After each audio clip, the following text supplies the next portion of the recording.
Hello ছোট বন্ধুরা, আজ আমরা শুনবো এক দারুণ হাসির গল্প যেখানে থাকবে ম্যাজিক, মজা আর একটু হাসি হাসি। তো চলুন শুরু করি। এক গ্রামে বাস করত এক ছোট্ট ছেলে, নাম তার রাহুল। রাহুল ছিল খুব মজার, কিন্তু তার একটা সমস্যা ছিল। সে সব সময় নতুন নতুন জিনিস খুঁজত, যা অন্যরা জানতো না। একদিন রাহুল বাজারে হাঁটে যাচ্ছিল। হঠাৎ সে একটা পুরনো দোকান দেখলো, যেখানে খুব অদ্ভুত সব জিনিস রাখা ছিল। রাহুল একবার দোকানের ভিতরে ঢুকে গেল। দোকানে একজন বৃদ্ধ মানুষ, যিনি একদম হাস্যকরভাবে হাসছিলেন। রাহুল দোকানের কাছে এক জোড়া স্যান্ডেল দেখে। তখন রাহুল জিজ্ঞেস করে, আচ্ছা এটা কি?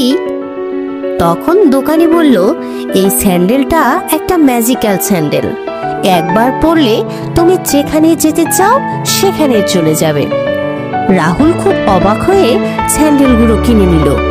দোকানি তাকে সতর্ক করলো, বাবা সাবধান, স্যান্ডেলগুলো ঠিকভাবে পরো, না হলে বড় বিপদে পড়বে।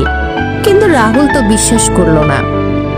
রাহুল স্যান্ডেল পরতে সে এক মুহূর্তে নিজেকে অন্য এক জায়গায় দেখতে পেল। প্রথমে সে একটা বাচ্চাদের খেলনা পার্কে চলে গেল। তারপর সে নিজেকে একেবারে একটি হালকা উড়ন্ত প্রজাপতির সঙ্গে দেখল। একসময় রাহুল চলে গেল একটা মাছের বাজারে, যেখানে এক মজার মাছ সবসময় হাসছিল। রাহুল ভয় পেয়ে স্যান্ডেলগুলো খুলে ফেলল, কিন্তু স্যান্ডেলগুলো উড়ে গিয়ে ভেঙে গেল।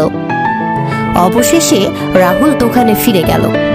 দোকানে হাসি মুখে বললেন, বলো তো ছোট ভাই, তুমি কি বুঝেছ?